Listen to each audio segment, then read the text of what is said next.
Merci Marie-Claire Carrerger d'être avec nous, de nous accompagner pendant cette première demi-heure. Vous êtes élue de Paris, membre du groupe Les Républicains. On va parler de votre proposition de loi dans quelques instants qui fait suite à la décision du Conseil d'État sur le pluralisme des chaînes de télé. Mais d'abord, on l'a vu dans le journal, l'actualité, c'est cette grande interview que donne ce matin Emmanuel Macron dans le journal L'Humanité, le journal communiste, alors que va être panthéonisé Missak Manouchian, le résistant, dans quelques heures. Une interview dans laquelle Emmanuel Macron semble avoir une cible principale, c'est le Rassemblement national. Je n'ai jamais considéré que le RN s'inscrivait dans l'arc républicain. C'est ce que dit le président de la République. Vous êtes d'accord avec ça ? Alors moi, je m'honore de faire partie d'un mouvement politique qui a perdu beaucoup d'élections depuis plusieurs décennies pour avoir refusé de faire une alliance avec l'extrême droite. Ce qui n'est pas le cas de tous les partis. Il y a à gauche notamment des partis qui ont accepté de telles alliances. Comme Jacques Chirac, je considère que l'extrémisme est un poison. Ceci étant dit, le Rassemblement national, LFI, ont des députés à l'Assemblée nationale. Et donc, s'il faut choisir, je me sens plus proche de la position de Gabriel Attal, qui considère que l'arc républicain, c'est l'hémicycle, que de cette stigmatisation exclusivement de l'extrême droite, d'ailleurs, et pas de l'extrême gauche. Oui, parce qu'il dit qu'il ne met pas un signe égal entre les deux extrêmes. Vous partagez ça ? Ce sont des extrémismes pour partie différents. L'extrême droite, on le sait parce que son histoire, elle s'accompagne de racisme, d'antisémitisme, même si Marine Le Pen prétend prendre quelques distances avec cela. L'extrême gauche a une autre filiation, mais qui n'est pas moins dangereuse. Donc il y a une différence entre les deux, mais au total, ils se rejoignent pour combattre la République. Donc je trouve que le propos d'Emmanuel Macron est dans la période tel que s'est exprimé assez finalement politicien. Ceci étant dit, il y a un point. Pour vous, quoi, il cherche à réinstaller le duel en vue des européennes. Il veut faire de ces européennes à nouveau un duel entre lui et le Rassemblement national. Ça. Enfin, de toute manière, depuis 2017, et moi, c'est ça qui ne me convient pas du tout, parce que je trouve ça très dangereux. L'idée de se poser lui seul, monsieur Emmanuel Macron, président de la République, comme le rempart de l'extrême droite. Pardon, mais ce match installé au prix d'ailleurs d'une survalorisation de l'extrême droite me déplaît profondément. Je trouve ça très dangereux pour l'avenir. Ça fait le jeu de l'extrême droite, pour vous ? Bah évidemment. Et ça arrange Emmanuel Macron, politiquement ? Oui, évidemment, mais vers où ça nous mène ? C'est extrêmement dangereux. Il n'y a pas une personne ou un seul mouvement politique qui serait le rempart contre les extrêmes. Ça n'existe pas. Le rempart contre les extrêmes, c'est l'efficacité de l'action publique et c'est la possibilité d'une alternance. En voulant tuer la possibilité d'une alternance démocratique, Emmanuel Macron joue, je trouve, avec le feu depuis fort longtemps et ça me déplaît fortement. Bruno Le Maire, on l'a vu là aussi dans le journal, Bruno Le Maire qui a annoncé hier une croissance moindre que prévue, elle sera de 1% au lieu de 1,4% comme inscrit dans le budget, et donc il annonce 10 milliards d'économies. Est-ce que c'est une bonne chose, vous qui demandiez des économies, vous les Républicains ? Alors, plusieurs points. Le premier, la justification de l'intervention de M. Le Maire, c'est qu'il y aurait un nouveau contexte géopolitique depuis le 21 décembre dernier où nous avons adopté le budget. Je rappelle que la guerre en Ukraine qu'il a évoquée, c'est février 2022, que la situation au Proche-Orient, c'est octobre 2023. Il ne s'est rien passé de majeur entre fin décembre et mi-février, il y a un mois et demi. La justification, elle est donc erronée. Mais juste, est-ce que vous nous dites que pour vous, est-ce que vous nous dites que pour vous, il savait ça pendant l'examen du budget et que donc ce budget était insincère? Il le savait parfaitement. Et d'ailleurs, donc il vous a fait voter un budget insincère? Nous l'avons dit. Et le Haut Conseil des finances publiques, qu'on ne peut pas accuser d'une démarche politicienne non plus, l'avait dit. Le Haut Conseil des finances publiques avait dit à l'automne, au moment du budget, le consensus des économistes sur la prévision de croissance, c'est 0,8 et pas 1,4. Le Haut Conseil avait dit également que dans le budget, on surestimait les prévisions de recettes et on sous-estimait les prévisions de dépenses. Donc le Haut Conseil des finances publiques l'avait dit, nous l'avons dit au Sénat, nous avons passé des heures et des heures au Sénat à essayer de trouver des économies. On n'a pas rejeté le budget comme ça, on n'a pas fait de questions préalables sur le budget. On a travaillé, on a de bonne foi joué notre rôle de parlementaire en essayant de proposer des économies au gouvernement. Elles ont été balayées d'un revers de main. Je rappelle que le vote du budget, il y a eu 49-3 à l'Assemblée et nous, toutes les propositions qu'on a faites, elles n'ont pas du tout été retenues. Le gouvernement les a balayées d'un revers de main. Ils font voter un budget qui est insincère. Et 1 mois et demi après, ils nous disent « Ah pardon, il y a un nouveau contexte géopolitique, il faut revenir dessus, sur nos prévisions. » Et il faut le faire sans le Parlement, parce que ça, c'est la deuxième étape. Donc, il y a 2 choses inquiétantes. C'est la sincérité de la gestion des finances publiques, le premier point. Et le deuxième, c'est le rôle du Parlement. Je rappelle que le vote du budget par le Parlement, c'est un des piliers de la démocratie, c'est là que tout commence. Et quand on piétine le Parlement, et quand on piétine aussi, on raconte des carabistouilles, sur les prévisions de croissance au moment du vote de budget, et on passe en force, il y a quelque chose de dangereux. Vous, les LR, vous avez dit ne pas exclure une motion de censure au moment du vote du budget. Est-ce que du coup, on se met à la place du gouvernement, ça freine pas un peu l'envie de passer par le Parlement avant le budget? Écoutez, au Sénat, d'abord au Sénat, on ne fait pas de motion de censure. Non, mais les LR à l'Assemblée. Mais en fait, au Sénat, écoutez, moi je regarde ce que nous avons fait pendant des jours, des nuits, au Sénat. Et au Sénat, on a proposé des économies, on a essayé de les convaincre de changer leurs hypothèses de croissance, on a proposé des économies, on a fait un travail très sérieux qui a été balayé d'un revers de main. La vérité, c'est que pour des raisons qui appartiennent et qui sont mauvaises, le gouvernement voulait faire semblant au moment du vote du budget, faire semblant que tout allait bien. Alors que non, tout ne va pas bien. On a un niveau de dette qui est gravissime. Monsieur le maire nous dit l'Allemagne est dans une situation pire que la nôtre parce que l'Allemagne a moins de croissance que nous. Bon, c'est exact. Mais l'essentiel n'est pas dit, à savoir que nous, on est sur le podium pour le déficit extérieur, 100 milliards d'euros, la deuxième pire performance de l'histoire, pour les déficits publics et la dette, et pour le chômage. On est sur le podium pour les 3 catégories. Et notre niveau de dette, il est devenu insoutenable. Depuis le Covid, la dette en France, elle a progressé de 37%. En Allemagne, elle a progressé de 23%. Et nous, on est à plus de 110% du PIB de dette. Et l'Allemagne est autour de 66, je crois. Donc, l'Allemagne a des leviers. Cette volonté de faire 10 milliards d'économies rapidement, vous la saluez? Oui, bien sûr, mais les économies, là, on va faire du rabot. À l'aveugle, Monsieur le maire a dit c'est l'État qui va faire des économies. Bon, très bien, c'est l'État qui va faire des économies, mais moi j'aimerais bien savoir, je suis parlementaire, j'aimerais bien savoir où, comment, à quelle hauteur, sur quelle politique publique. Alors il a un peu commencé à le dire hier, il dit il y aura 5 milliards sur les ministères, 5 milliards sur les politiques publiques.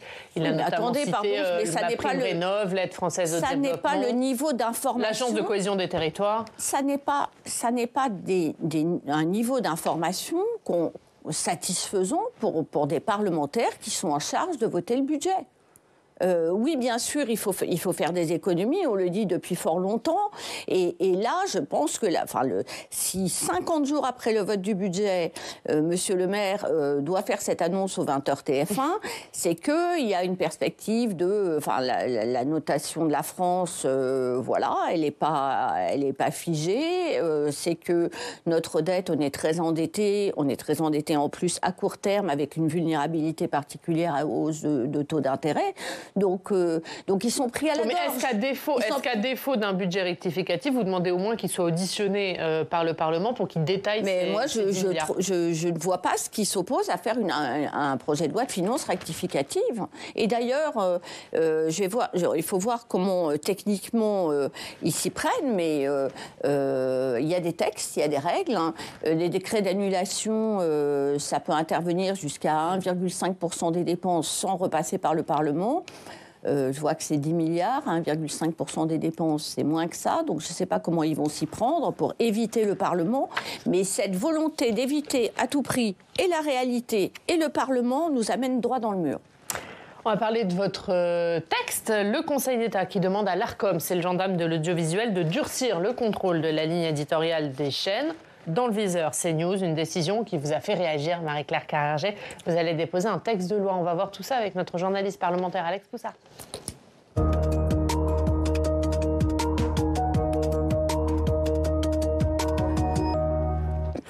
Bonjour Alex. Bonjour Yann, bonjour Marie-Claire Carrère-Gey. Bonjour. Et Alex, la droite sénatoriale dépose donc une proposition de loi après l'avertissement lancé par le Conseil d'État sur le pluralisme de la chaîne d'information CNews. Oui, alors on va rappeler l'affaire. Il y a une semaine, le Conseil d'État a pris une décision à la suite d'une saisine de l'association Reporters sans frontières sur la chaîne CNews. Reporters sans frontières reproche à la chaîne du groupe Bolloré d'inviter dans ses émissions essentiellement des personnalités qui ont un point de vue de droite et donc de ne pas respecter ses obligations en matière de pluralisme, des obligations fixées par la loi de 1986 sur les médias. Et à la suite de cette saisine, le Conseil d'État, plus haute juridiction administrative du pays, a demandé à l'Arcom, le régulateur français des médias, de mieux contrôler le pluralisme des points de vue dans les médias, à la télévision, à la radio, et donc pas seulement sur CNews. D'ici à 6 mois, l'Arcom devra prendre en compte, je cite, la diversité des courants de pensée et d'opinion représentés par l'ensemble des participants au programme diffusé. On le rappelle aujourd'hui, l'Arcom décompte uniquement le temps de parole des personnalités politiques dans les émissions et donc pas des autres invités. Et cette décision du Conseil d'État, elle a mis en colère les Républicains, le RN, Reconquête, des mouvements dont les idées ont plutôt pignon sur rue sur la chaîne CNews. Écoutez Bruno Retailleau, le président du groupe LR au Sénat, il répondait la semaine dernière à une question de mon collègue Quentin Calmet. Mais quand on regarde CNews, on a le sentiment que c'est un peu tout le temps la même chose que disent les éditorialistes en plateau. C'est pas ça le pluralisme qu'il faut faire respecter ? Et vous croyez que sur certaines chaînes du service public, on n'a pas le sentiment que la tonalité, la ligne mélodique, elle n'est pas plutôt à gauche ? Vous n'avez pas ce sentiment ? Donc, écoutez, moi je suis pour le pluralisme. Le pluralisme tel qu'il est décrit, appliqué, tel que l'Arcom a souhaité d'ailleurs le décompter. Mais je ne suis pas pour le délit d'opinion. Et je ne suis pas pour qu'en France, on ait une sorte de chape de plomb sur un certain nombre de chaînes parce qu'elles ont du succès ou parce que, par exemple, la ligne éditoriale serait plus à droite qu'à gauche. Et la droite sénatoriale qui veut aller plus loin que la simple réaction médiatique, puisque Marie-Claire Carrère-Gey, vous souhaitez déposer une proposition de loi pour modifier la loi de 1986 sur les médias, la modifier en précisant, je cite, que les éditeurs de services de communication audiovisuelle, autres que les sociétés nationales de programmes, déterminent librement leur ligne éditoriale et choisissent librement leurs intervenants. Marie-Claire Carrère-Gey, en fait, ce que vous voulez faire avec votre loi, c'est de permettre la création d'une vraie chaîne de télévision d'opinion ? En fait, mon combat, contrairement à ce que laissez entendre votre exposé, par ailleurs très clair sur les faits, mon combat, c'est pas CNews.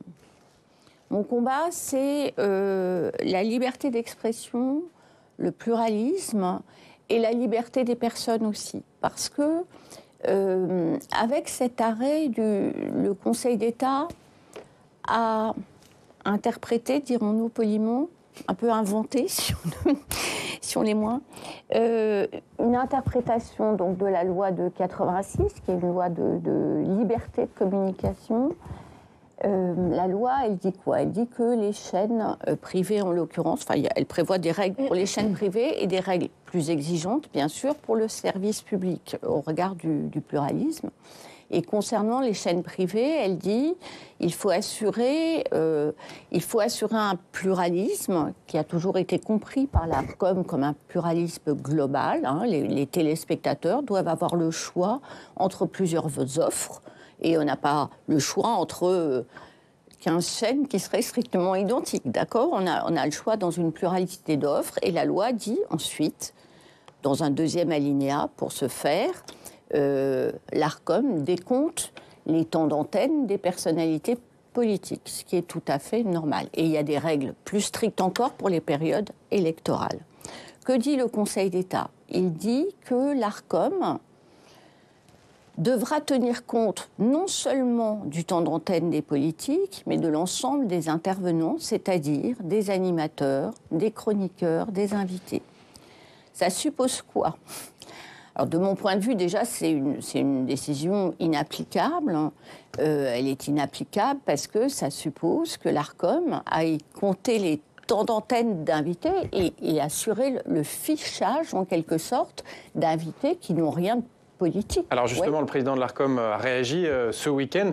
Dans une interview, il a précisé qu'il n'y aurait pas de décompte précis de chaque invité dans les émissions, mais une appréciation globale du pluralisme de la chaîne dans ses programmes. Est-ce que ça ne fait pas partie des obligations nécessaires d'une chaîne qui a une fréquence de diffusion sur la TNT face aux Français ? C'est la loi que les chaînes doivent...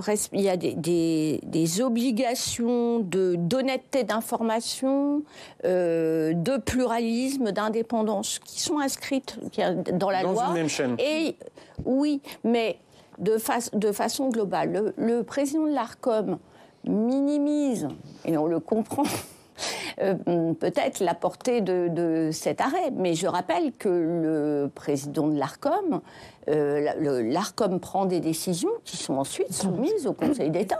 Donc, si l'ARCOM ne se plie pas à ce que demande le Conseil d'État, ces décisions seront annulées. Donc, le président de l'ARCOM, c'est pas lui qui fait le droit, il est chargé de l'appliquer. Et donc, cette réglementation induit un fichage politique de personnalités qui sont invitées sur des plateaux télé, dans des journaux d'information, etc. Ce fichage politique, il est déjà interdit dans les textes. Et au vu de quels critères l'ARCOM va-t-il décider que telle personnalité, tel invité, tel animateur, tel chroniqueur, vous devrez déclarer votre opinion politique demain ? Mais on marche sur la tête. C'est M. Schuttel, qui est à la fois ancien directeur général de l'ex-CSA et ancien secrétaire général du Conseil constitutionnel, a parlé de logique inquisitoire. Mais c'est exactement cela qui est à l'œuvre. Mais permettez-moi de revenir aussi sur ce que vous dites sur le fait que c'est la droite qui s'oppose, en gros, enfin vous ne le dites pas aussi nettement que ça, dans les réactions, mais dans les réactions. Eh bien, c'est pas juste. Il y a beaucoup de journalistes, je ne sais pas s'ils sont de droite ou de gauche, qui se sont insurgés. Quelqu'un comme Denis Oliven n'est pas connu pour être un pilier de la droite et a fortiori de l'extrême droite. Donc je pense que les réactions sont beaucoup plus partagées. Ce qui est exact en revanche, c'est que certains ont tellement envie de se payer CNews qu'ils n'ont pas vu la portée de cet arrêt du Conseil d'État qui est très inquiétante pour l'ensemble des libertés publiques et pour la liberté éditoriale des chaînes et pour la liberté des personnes tout court. Moi, je suis élue sous l'étiquette LR. Bien sûr que je vais être comptabilisée LR, mais quelqu'un qui est scientifique sur tel ou tel sujet, un représentant d'un syndicat d'agriculteurs, il doit être fiché comment ? Mais alors justement sur CNews, est-ce que vous diriez que c'est une chaîne d'opinion et plus vraiment une chaîne d'information ? Écoutez, moi, je considère que tant que CNews respecte le cahier des charges qui est le sien. Moi, vous voyez, je fais une proposition de loi parce que manifestement, il y a un arrêt du Conseil d'État qui va pas bien et il appartient de préciser la loi. Mais moi, je respecte les institutions et les administrations et les autorités indépendantes.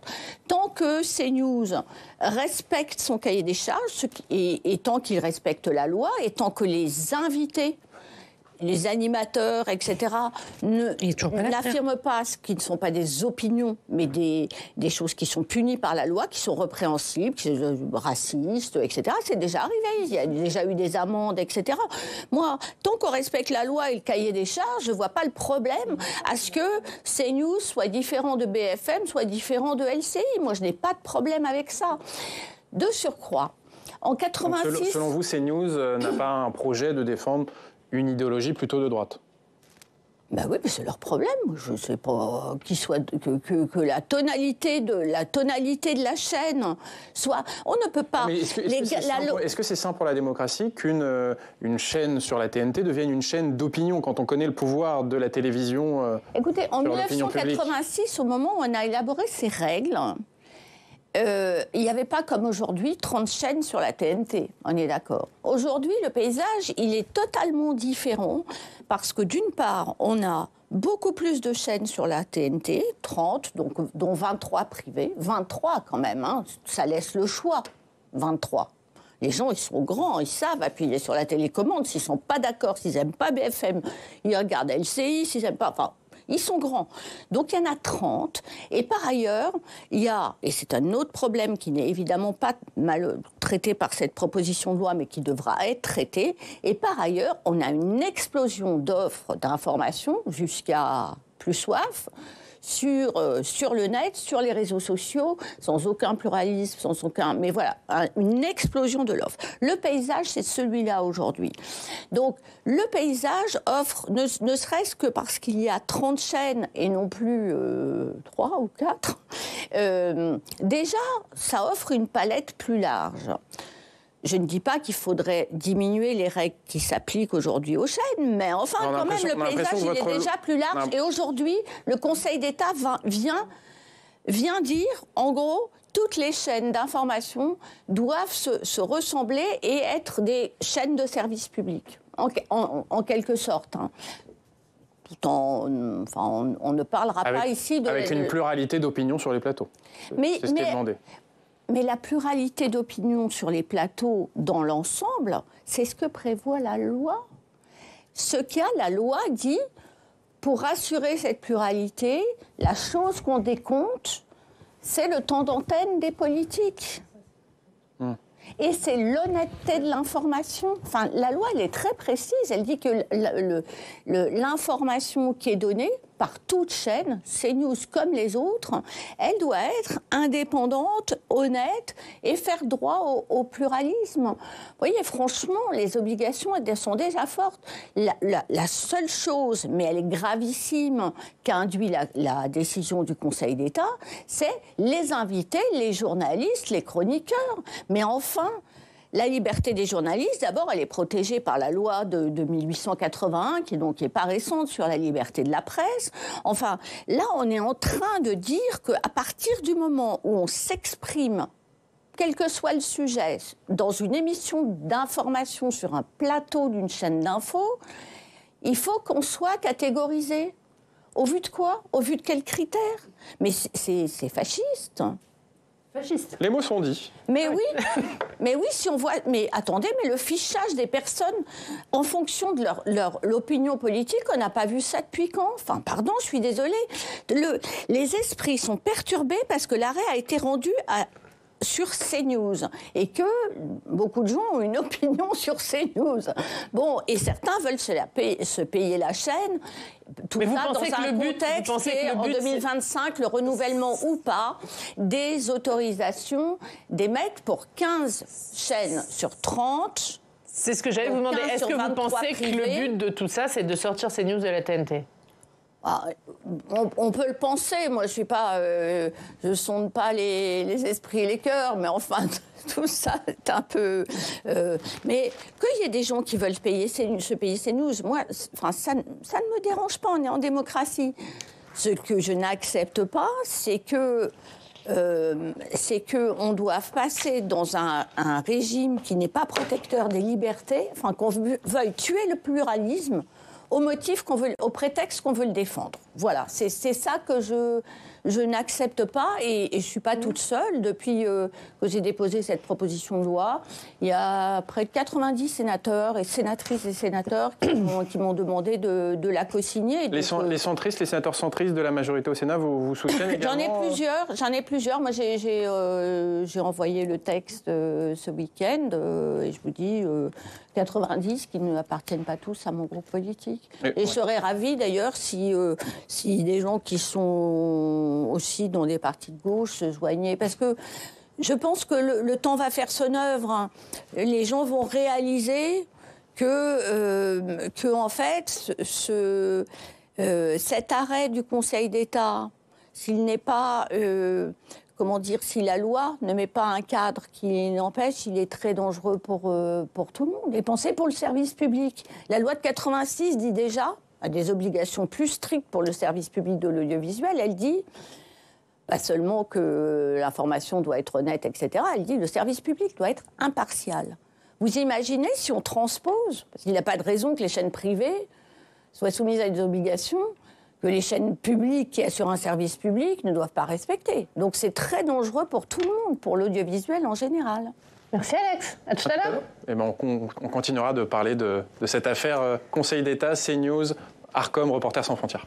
Ce sera à suivre dans le club. On va voir l'actualité à Paris. On retrouve Jacques Taquier, qui est le directeur de la rédaction du journal du Grand Paris. Jacques, avec vous, on va parler de l'avenir du Parc des Princes.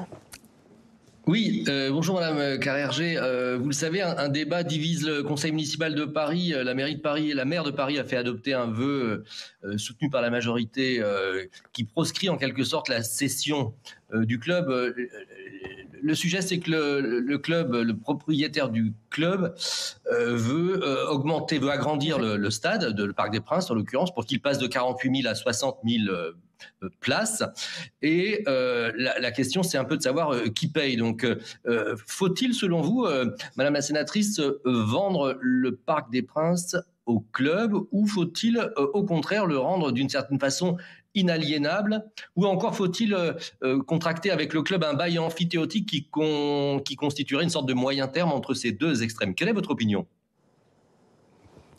Mon opinion, c'est celle qu'avait formulé le rapport Séguin, je pense que vous en souvenez, en 2016, sur les stades pré-Euro 2016. Philippe Séguin avait constaté que en France, contrairement à ce qui se passe dans les grands autres pays de football, en France, très peu de clubs sont propriétaires de leur stade. Et le rapport Séguin disait que compte tenu des enjeux actuels, du fait que les clubs doivent élargir et augmenter leurs ressources au-delà des ressources télé, ils doivent faire des grands stades susceptibles d'accueillir beaucoup d'audience, des restaurants, des clubs, faire des concerts, etc. C'est-à-dire organiser différemment et de façon beaucoup plus puissante les stades qu'autrefois. Donc c'est cette logique qui est à l'œuvre pour le PSG. Je rappelle qu'en France, je crois qu'à part Lyon et Auxerre, les clubs ne sont pas propriétaires de leur stade. Mais il se trouve qu'aujourd'hui, à Paris, le club, PSG, voudrait, après avoir investi, je crois 70 millions ou 80 millions dans la rénovation de l'enceinte du PSG, le club a des ambitions beaucoup plus vastes, c'est-à-dire à la fois augmenter beaucoup la taille pour accueillir 60 ou 70 000 spectateurs et faire beaucoup de choses en mettant des briques autour de l'offre PSG stricte. Il y a un projet d'investissement de 500 millions d'euros, je crois. Et ça, j'y adhère. Voilà. Ce projet-là, j'y adhère. Et je pense que il est catastrophique que Madame Hidalgo s'oppose ainsi à un club qui a des ambitions pour Paris. C'est une vitrine pour Paris. Et puis, il y a beaucoup de supporters du PSG à Paris et au-delà. La ville de Paris n'a pas les moyens de faire ça. Voilà, c'est tout simple. La ville de Paris n'a pas les moyens. Aucune collectivité, d'ailleurs, je pense, n'aurait les moyens d'investir autant d'argent pour faire un projet de la sorte. Et je trouve que c'est très grave. Je dis que Mme Hidalgo devrait présenter ses excuses au club et aux supporters parisiens parce que j'en reviens au rapport Séguin. Séguin observait qu'en France, donc la tradition, c'est que les stades sont la propriété des collectivités et sont vus plus comme des objets politiques qu'en tant que tels. C'est ça le drame de ce qu'est en train de faire Mme Hidalgo, au risque que le PSG doive quitter sa maison et ce serait une catastrophe. Une autre question, Jacques, puisque vous allez parler de la possible réforme du mode de scrutin pour les municipales à Paris. Absolument. Je voulais connaître votre opinion, Madame la sénatrice, votre position. En fait, vous le savez que le président Macron lui-même a estimé qu'il convenait de réformer la loi Paris-Lyon-Marseille, la loi PLM, qui prévoit un vote de la maire de Paris issu des conseils d'arrondissement. Selon vous, quelle est la bonne réforme? Est-ce que vous soutenez ce projet? Et si oui, pourquoi? Et quelle serait, chère Madame, la place des arrondissements demain? Puisque si on revient au droit commun, n'est-ce pas, si on se place comme à Auxerre ou comme à Tours, cela pourrait supposer qu'il n'y ait plus d'arrondissement. Est-ce que vous êtes pour la suppression des arrondissements? Alors, je commence par la fin, non. Non, évidemment non, parce que on peut pas aujourd'hui supprimer ce lien de proximité entre les Parisiens et leur arrondissement. Donc, j'y serais très défavorable. Sur ce qu'on appelle le projet lui-même, il se trouve que je ne le connais pas. Et je crois que vous non plus. Et je crois que personne ne le connaît. Ce qu'on sait, c'est que un an et demi avant l'élection municipale, Monsieur Sylvain Maillard et désormais Monsieur Emmanuel Macron, ce qui n'est pas la même chose, disent qu'il faut réformer le mode de scrutin PLM. Alors la liste de tous les défauts du système actuel, je peux vous la faire, elle est grande. Il y a beaucoup de défauts à ce mode de scrutin. Maintenant, moi, les seules exigences, il faut un vote démocratique et il faut des arrondissements, il faut un lien entre le Conseil de Paris et les conseils d'arrondissement. Une fois qu'on a dit ça, on n'a pas dit grand-chose parce que c'est une affaire extrêmement compliquée. Je me méfie un petit peu par principe des projets qui sont comme ça annoncés avec des slogans, un homme, une voix, les Parisiens doivent élire directement leur maire, ce qui n'arrive dans aucune commune en France. Pour l'instant, on a des slogans et on n'a pas de projet. Donc, et comme c'est un projet de réforme électorale, moi, je donnerai une opinion précise quand je connaîtrai le projet qui pourrait nous être soumis. Pour l'instant, je n'en sais rien. Et donc, je vois qu'il y a des consultations. M. Sylvain Maillard consulte, mais je ne sais pas sur quelle base il consulte. Il n'a donné de projet à personne. Donc, voilà, attendons sereinement. D'en savoir plus. Voilà. On regarde la une du journal du Grand Paris, Jacques. À Villejuif, Gabriel Attal annonce 22 territoires engagés pour le logement. C'est à la une de votre journal. Merci beaucoup. Merci Jacques Paquet. Merci beaucoup. D'avoir été avec nous. Un mot, puisqu'on parlait de Paris, des municipales à Paris. Est-ce que Rachida Dati, qui est donc entrée au gouvernement, est encore la candidate de la droite parisienne pour les municipales? Le candidat de la droite parisienne ou la candidate de la droite parisienne, il sera déterminé avec des procédures habituelles. C'est-à-dire qu'il y a des partis classiques avec des investitures, tout ça. Moi, en 2020, j'ai été candidate à l'investiture face à Rachida Dati. C'est Rachida Dati qui a été investie. Et d'ailleurs, après, on a très bien travaillé ensemble. Vous serez encore candidate, là? Non, j'ai pas dit ça. Je dis juste qu'il y a des procédures. Je dis juste qu'il y a des procédures interne à chaque parti. La République En Marche désigne ses candidats, etc. Ce qui est incontestable, c'est que Rachida Dati est un grand leader de l'opposition parisienne. Évidemment, on a une proximité qui est réelle. Je trouve que là, elle a fait un choix qui n'est pas le mien, en l'absence d'accord de gouvernement entre les LR et Emmanuel Macron. Elle a fait un choix qui n'est pas le mien. Il n'empêche que c'est une très bonne opposante à la maire de Paris et elle a un leadership incontestable. Et ce sera à suivre. À suivre. On en reparlera avec vous. Merci Marie-Claire Carrégé. Merci beaucoup d'avoir été notre invitée ce matin.